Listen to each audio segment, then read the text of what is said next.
Vamos a leer el Salmo 37:5 y el verso 7, 5 y luego 7, pero no le vamos a dar lectura completa a los versos. Y entonces también pienso tener un mensaje no muy largo hoy y que podamos, ¿verdad?, gestionarlo. Dice la Biblia: encomienda a Jehová tu camino y confía en él, y él hará. Verso 7, guarda silencio ante Jehová y espera en él. Oremos. Padre, háblanos, bendícenos. Estamos dispuestos, Señor, a ser ministrados por el consejo de tu palabra. Queremos este día, Padre, ser bendecidos y ser afirmados en tu verdad. Gracias por los que nos ven, por los que nos verán y por los que están aquí con nosotros. En el nombre de Jesús, amén. Ocupa tu lugar, por favor, un momento. Hermanos, la mayoría de personas son impacientes.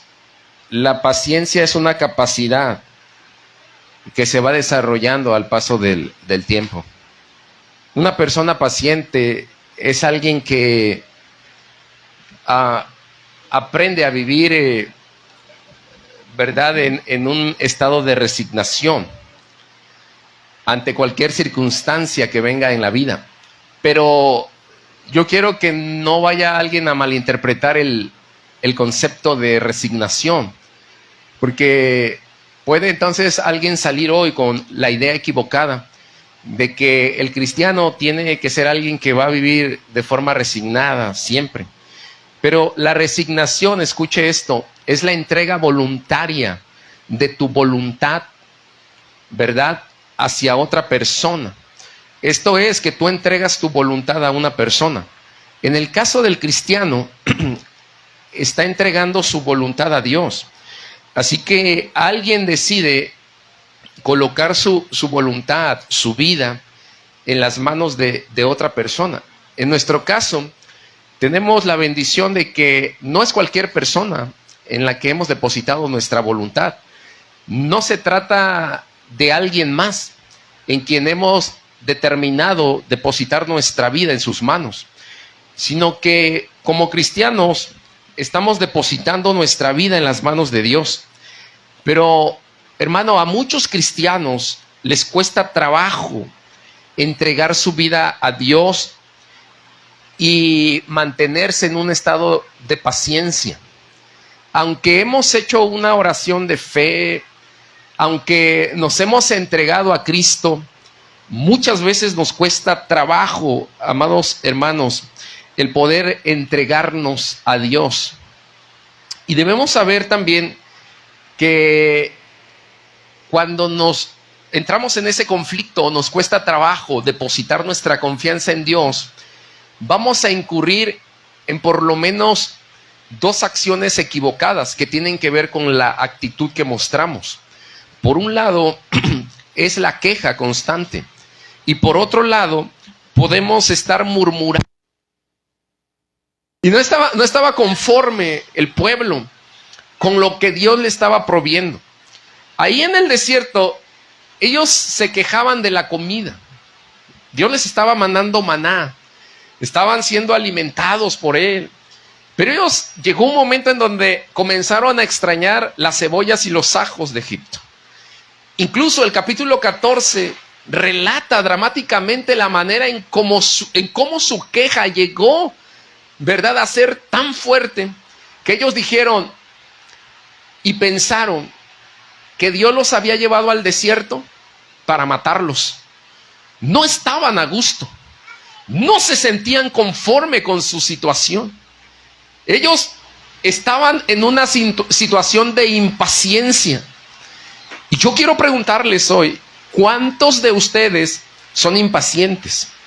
¿Alguna vez te has impacientado de tal manera que has llegado, ¿verdad?, a pensar, querido hermano, de una forma alocada? Y no solo pensarlo, sino hablar y actuar en esa misma sintonía. La queja y la murmuración, Dios no lo miró a bien.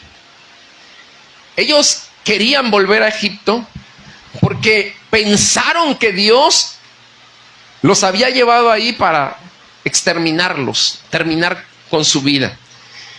El Salmo 37 describe la desesperación de los hombres justos, la forma en cómo ellos ven que los malos prosperan. Y entonces esta situación, esta manera, ¿verdad?, de mirar las cosas, los lleva a ellos a una situación de impaciencia.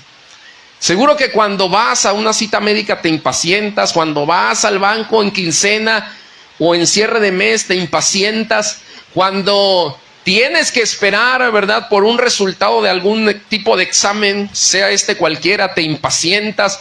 Cuando no estás viendo una respuesta a tu oración, te impacientas. Cuando están las cosas saliendo mal, te impacientas. Cuando tú estás proyectando una idea y trazando un plan y tu plan fracasó, te impacientas también. ¿Cuántos impacientes vinieron hoy?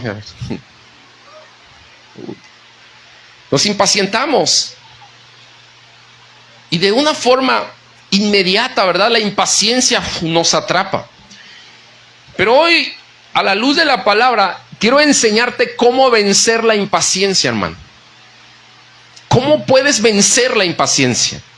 ¿De qué manera le puedes hacer para que tu vida, ¿verdad?, sea una vida en donde tú puedas disfrutar, hermano, de lo que Dios te está dando y no estés impaciente por lo que Dios todavía no te ha dado?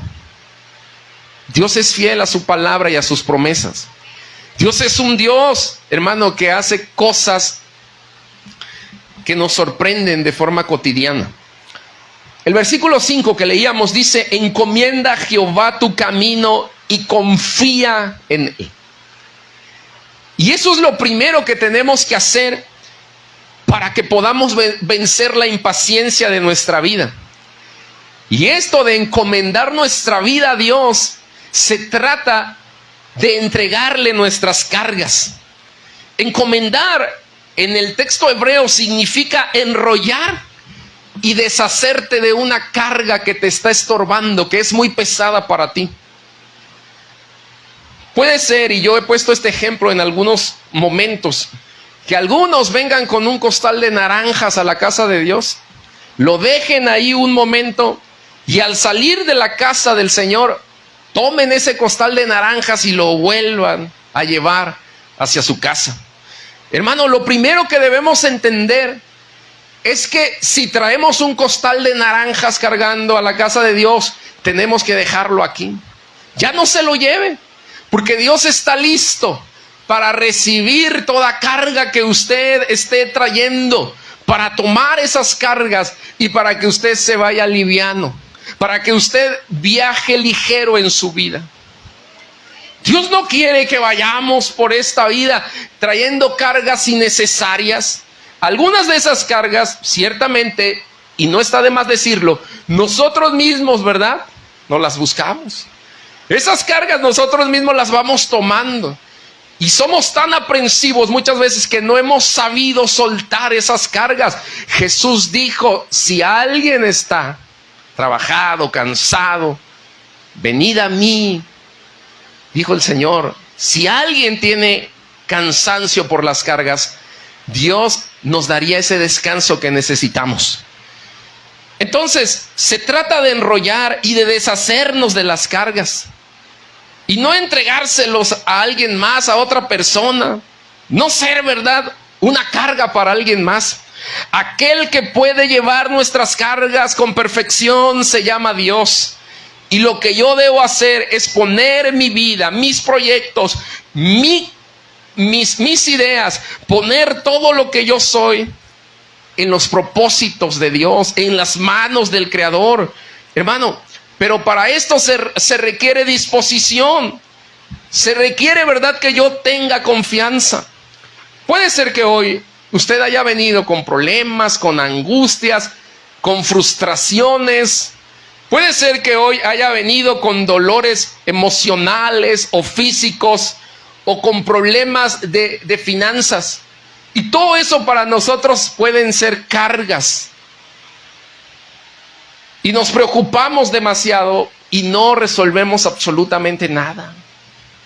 A ver, cuénteme usted, ¿cuántos por preocuparse demasiado han podido resolver problemas? Es más, se generan mayores conflictos. Usted va abriendo, ¿verdad? Como si fuera una cajita de Pandora, y va abriendo esa cajita, y en lugar de resolver problemas, usted va teniendo mayores problemas.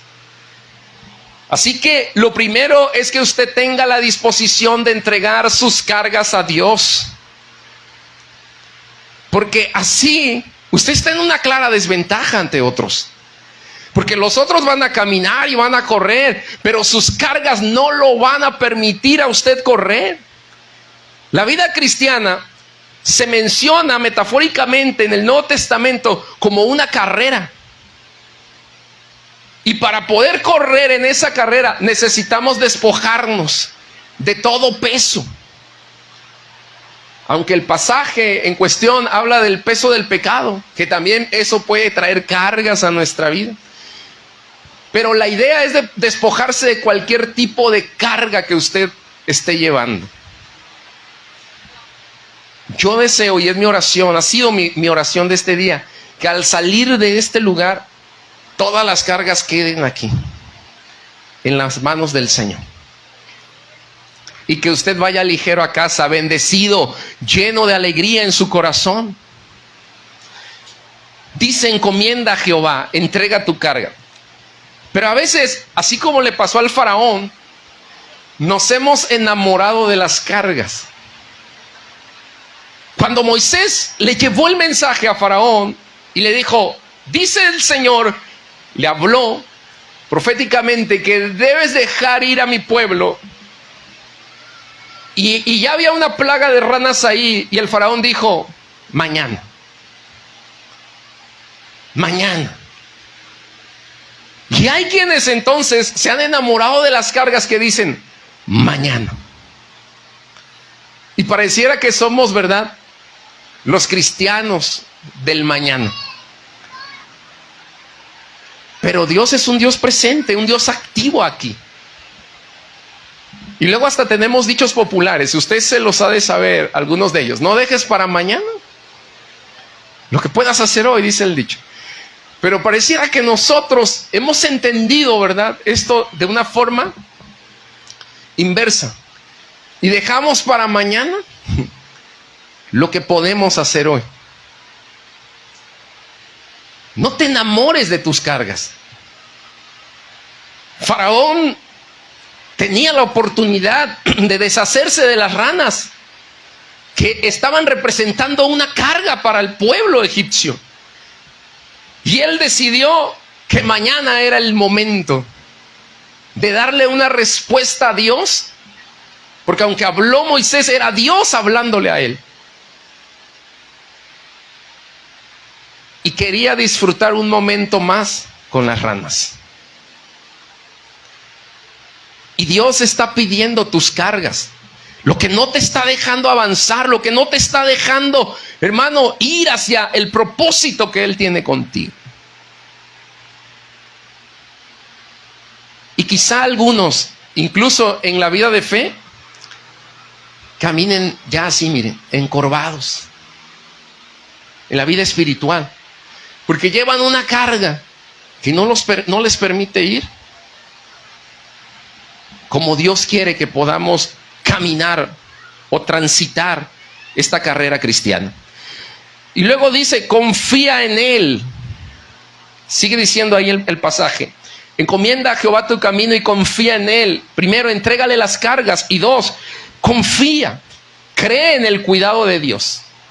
Cree que Dios te va a cuidar.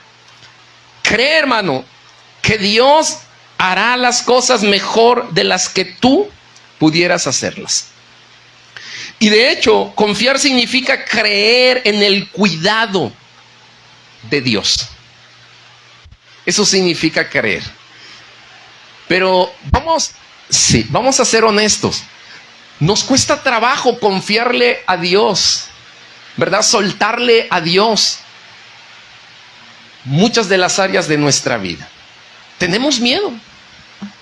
Porque pensamos, ¿cómo Dios se va a ocupar de esto? ¿Cómo Dios hará esta obra en mi vida. El relato de Abraham cuando iba a sacrificar a su hijo Isaac es un relato un tanto extraño en la Biblia, porque Dios no pide sacrificios humanos, pero entendemos que era una prueba en ese momento para él, y Dios le estaba pidiendo algo. A veces queremos sentir el control, hermanos, de todas las cosas. A veces somos personas, ¿verdad?, un tanto perfeccionistas, y nos encanta que todas las cosas estén bajo nuestro control, bajo nuestro dominio. Y cuando Dios nos dice, entrégamelo, dámelo, yo me voy a encargar, nos cuesta trabajo y sentimos miedo de decir, sí sé que tú eres un Dios grande y que me cuidas y que me amas, pero ¿cómo te voy a entregar esto que para mí es tan representativo, tan valioso, y que si te lo entrego, entonces yo me voy a quedar sin nada? Y eso nos atemoriza. Pero creer en ese cuidado, hermanos, creer en ese cuidado de Dios es cambiar nuestro enfoque de mirar las cosas. Esto es que ahora ya no vamos a pensar que con nuestra fuerza de voluntad, nuestros talentos, nuestras alianzas, nuestra inteligencia, nuestro dinero, con nuestras propias fuerzas, vamos a cambiar todo. Sino ahora es decirle a Dios, te entrego el control de mi desierto, y ahora tú vas a actuar en lo que yo no puedo cambiar. Mira, Dios a menudo nos está pidiendo, ¿verdad?, pidiendo cosas, aunque el término es muy amplio, pero Dios nos está pidiendo a menudo, y va por etapas. Al inicio de la vida cristiana nos pide la mente, el corazón, las fuerzas, la voluntad, pero poco a poco Dios nos va pidiendo, y debemos estar confiados en lo que Él habrá de hacer. En la Biblia hay muchos pasajes, hermanos, que hablan acerca de la confianza y del cuidado de Dios. Escuchaba el testimonio de una hermana misionera que estaba ilusionada porque después de muchos años se iba a casar. Y entonces un día Dios le habla y Dios le dice, no es la persona. Y ella decía, Dios, pero yo ya me visualicé, ya me vi con el vestido, ya me vi sirviendo junto a Él. Creo que alguien gritó uno. Escuché. Y entonces, hermanos, decía la misionera que le pidió a Dios, le dijo, Dios, dame muchas señales. Note usted, muchas señales. Y entonces Dios le fue dando una y otra señal. Y Dios le dijo, no, no es la persona.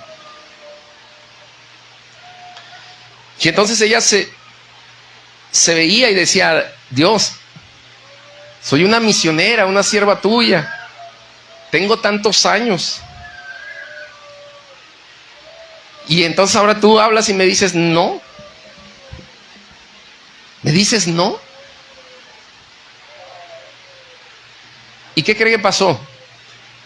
Esta mujer, esta hermana, tuvo que entregarle esa parte de su vida a Dios y decirle, Dios, aquí está, te confío algo tan valioso para mí. Para ella se trató, ¿verdad?, de un matrimonio, de una boda. Pero para nosotros puede tener muchas representaciones. Áreas de nuestra vida donde Dios nos está pidiendo que confiemos absolutamente en Él.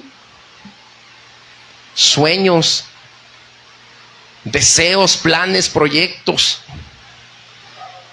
Note usted, en mi caso particular yo quise ser periodista, comunicador, hablar, ¿verdad? Narrar partidos de fútbol. Ese fue mi sueño. Pero entonces Dios me dijo, dame tu sueño. Y para mí era algo muy representativo. y aunque no narro partidos, y aunque no estoy en televisión, pero bueno, comunico el mensaje del Evangelio del Señor.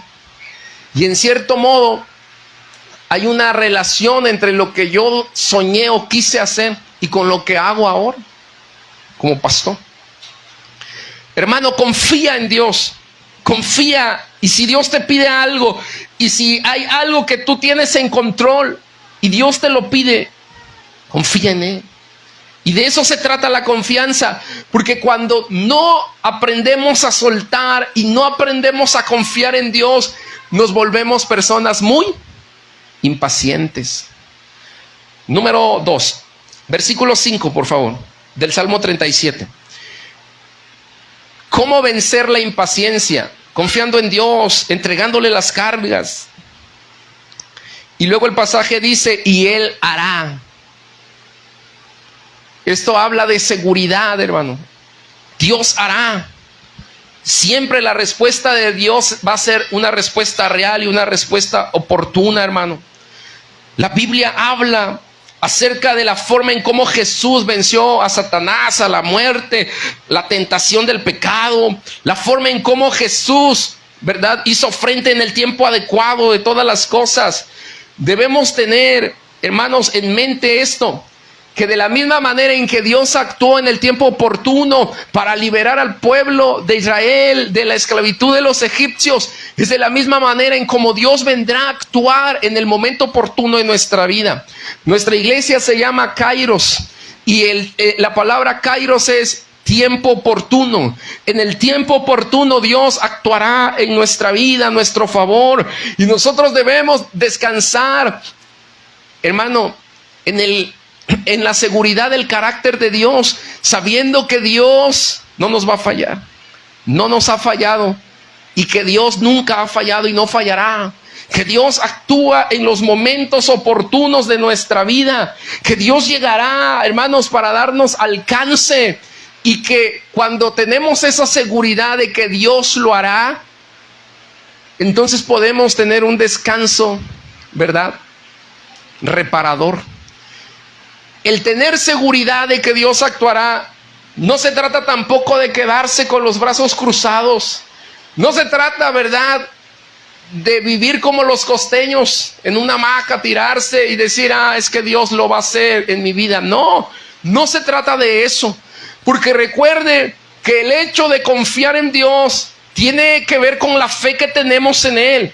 Y la fe, ¿verdad?, no es un recurso inerte, no es un recurso muerto. La fe es acción, la fe es dar el paso, la fe tiene que ver con movilidad, la fe tiene que ver, hermanos, con atrevimiento, la fe tiene que ver con obediencia y valentía. Dios bendecirá nuestra vida, entre tanto nosotros estemos en una movilidad, en una acción permanente, orando espiritualmente. Debemos, ¿verdad?, seguir orando, ejerciendo la fe en Dios. Nos habrá esto, hermanos, de garantizar una victoria en su nombre. Entonces, el hecho de saber que Dios va a hacer, que Dios va a actuar, no debe llevarnos a nosotros a la inactividad, sino más bien a la acción. Le pongo un ejemplo. Creemos que Dios seguirá sanando y que Dios seguirá salvando vidas. Creemos que Dios seguirá restaurando, hermanos, matrimonios. Pero ¿cómo lo va a hacer? Bueno, cuando alguien se ponga en la brecha y vaya y predique y ore. Cuando alguien vaya, ¿verdad?, y pueda ayudar a aquel que está en algún tipo de necesidad. Trabajando, en eso se resume. Dios va a traer el pan de cada día a tu mesa. ¿Y cómo lo va a traer? Mediante la bendición que te va a dar de la salud y el trabajo, una fuente de ingreso. Pero entonces volvemos a ese mismo punto del trabajo. Esto es que Dios hará, pero siempre hay una sociedad entre el hombre terrenal e imperfecto y entre un Dios perfecto, quien quiere tomar nuestra vida para Él cumplir, amados hermanos, lo que ya nos ha hablado en su palabra. ¿Cuántos creen que Dios actúa? Que Dios hace, que Dios obra. Y claro que Dios lo hace. Cuando Dios dijo que traería libertad al pueblo egipcio, al pueblo de Israel de la esclavitud de los egipcios, entonces, hermano, Dios llamó a un hombre llamado Moisés. Pero en el llamado de Moisés, Éxodo capítulo 3, lo que encontramos son excusas. No, pues que vaya otro, le dijo Moisés. Moisés no quería movilizarse, no quería ir. Dios quería hacer, Dios quería obrar, Dios quería actuar. Pero entonces la pregunta es, ¿a través de quién? ¿A través de quién Dios va a accionar, va a actuar? ¿A través de quién Dios va a obrar? A través de la vida de un corazón que esté dispuesto a ponerse en la brecha y rendirse a Dios, y que tenga la determinación, hermanos, de entregar su voluntad y su vida al Creador de todas las cosas, para que Dios lo pueda usar y para que Dios pueda cumplir esa obra. Ahora, aterrizándolo un poco más, Dios quiere obrar a través de tu vida, a través de ti, mediante tu vida. Y a veces, como Moisés, podemos poner miles de excusas. Soy imperfecto, soy pecador, le he fallado a Dios tantas veces, no puedo hacerlo, no estoy capacitado, incluso no quiero hacerlo, manda a otro. Pero si Dios colocó su mirada en ti, es porque Dios sabe que a través de tu vida se podrán lograr las cosas, y Él quiere obrar a través de ti. Hermano, en la Biblia Dios no obró a través de hombres perfectos. Dios obró a través de gente imperfecta, muy imperfecta. Y a veces a nosotros nos asusta pensar eso, o nos limita el solo hecho de creer que Dios puede actuar a través de mi vida o obrar a través de mi vida. En más de una ocasión, mi pastor viajaba demasiado. Con frecuencia estaba fuera de la ciudad. Ocupó un liderazgo que lo mantenía, ¿verdad?, por semanas fuera. Y había momentos en los que las personas nos iban a buscar. Y entonces yo le hablaba al pastor y le decía, ¿qué hacemos? Ora. Pero yo, sí, ora. Y luego alguien más le hablaba, oiga, pastor, me están diciendo esto, resuélvelo a la luz de la Biblia. ¿Pero qué puedo hacer yo? En una expresión juvenil, un simple mortal. ¿Qué puedo hacer yo? Y fue lo que Moisés le dijo a Dios. Y Dios le dijo, ¿qué tienes en tu mano? Una vara.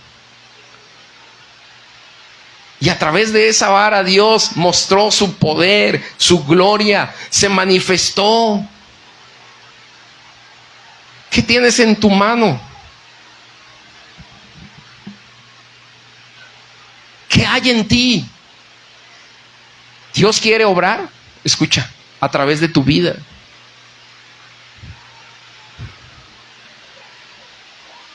Hermano, habrá momentos en donde la distancia nos impida estar cerca. Y en donde lo que tú tienes que hacer es solamente dar el paso de fe, poner tu mano, y Dios se encargará del resto. Dios obrará, Dios actuará. Porque Dios es un Dios que sigue vivo, un Dios que sigue actuando, un Dios que no duerme y que escucha a su pueblo. Es un Dios que sigue, hermano, obrando prodigios, señales y maravillas. Y esta seguridad nos habrá de ayudar a no ser tan impacientes, hermanos. Porque el texto nos habla de tener una quietud, de tener paz, de estar tranquilos. Mire, algo que, y me voy a confesar aquí públicamente, algo que a veces me aceleraba el corazón, desde aquí del estómago hasta el corazón. Eran los números.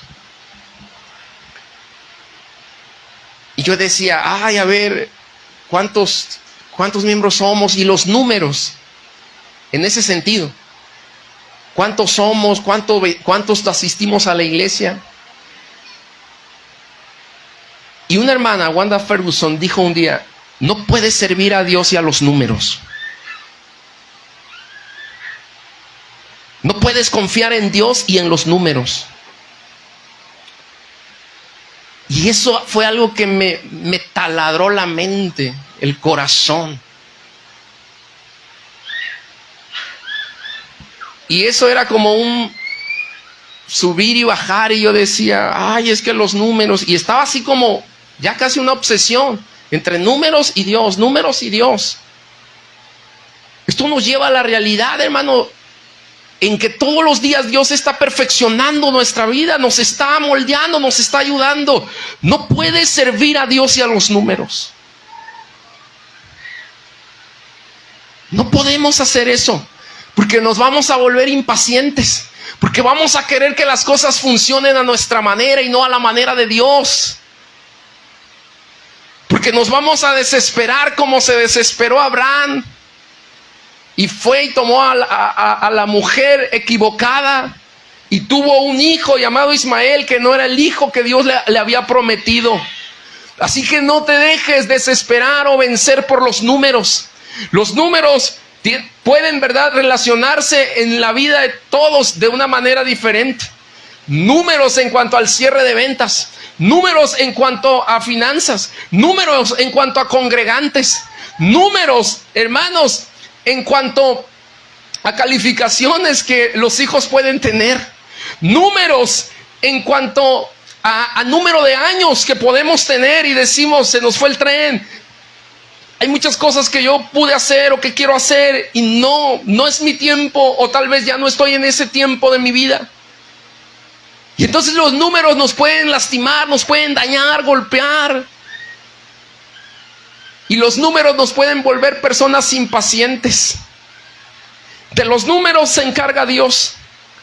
Así que nuestro enfoque, como lo decíamos, debe estar en Dios y no en los números. Nuestra mirada tiene que estar en Él y no en los números. A Jesús no le espantaron los números. Llamó de poco en poco a sus discípulos y con 12 provocó una revolución. No le espantó el número de los panes y los peces que aquel niño, frente a la multitud, ¿verdad?, que tenían hambre y requerían ser alimentados, cuando le trajeron unos pocos panes y unos pocos peces, los números no lo impactaron a Jesús, no lo metieron en un estado, ¿verdad?, de ansiedad. Los números no causaron un problema en Jesús. Pero a veces a nosotros los números nos causan problemas, nos causan enfermedades psicosomáticas y físicas, nos quitan el sueño los números. Y le digo algo,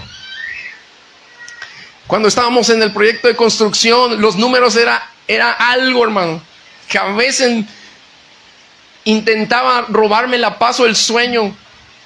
Pero entendí cuando escuché a esta profesora que los números no deben ocupar el lugar de Dios.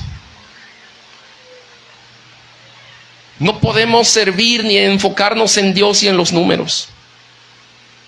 Nuestra mirada, iglesia, debe estar depositada en Jesús. Nuestros ojos deben estar colocados en Dios, y eso nos habrá de tener la paz que nuestra vida necesita. Finalmente, verso 7, guarda silencio ante Jehová y espera en Él. Híjole, a veces guardar silencio es bien complicado. Y la idea de esta palabra, guardar silencio, es no te quejes y no murmures ante Dios. Permite que Dios hable a tu vida y traiga aliento a tu corazón. Deja que la palabra de Dios se siembre en tu vida. Deja que sea la palabra, hermano, que se siembre en tu ser, y aprenderemos juntos a vivir y a transitar por esta vida de una manera descargada. Habremos, amada iglesia, amados hermanos, de vivir con una paz que cuando la gente nos vea, la van a envidiar. Te lo aseguro. ¿Me ayudas, Sara, por favor? A veces le digo a Ara en broma, quisiera que todos viviéramos con una paz, que hasta todas las palomas que están ahí en el centro se nos acercaran. Que tuviéramos una paz que cuando la gente mirara nuestro rostro, nos mirara, la gente pudiera decir: tienes algo que yo necesito. Yo necesito de eso que tú tienes. La Biblia dice que Dios nos da una paz que sobrepasa todo entendimiento, una tranquilidad. El Salmo 4:8 nos alienta a dormir en paz, nos alienta a vivir en paz, nos alienta, hermanos, a que todo nuestro entorno esté lleno de paz. Y el profeta Isaías dice que Jesús, aquel niño que nació en el pesebre, es el príncipe de paz. Así que en esencia nuestra vida necesita llenarse de Jesús todos los días. Necesitamos de Jesús en todo momento de nuestro día. Necesitamos, hermanos, que toda la atmósfera de nuestra vida esté llena de Jesús. Y para eso necesitamos hablar de Jesús cada día. Necesitamos hablar de Jesús de una manera natural.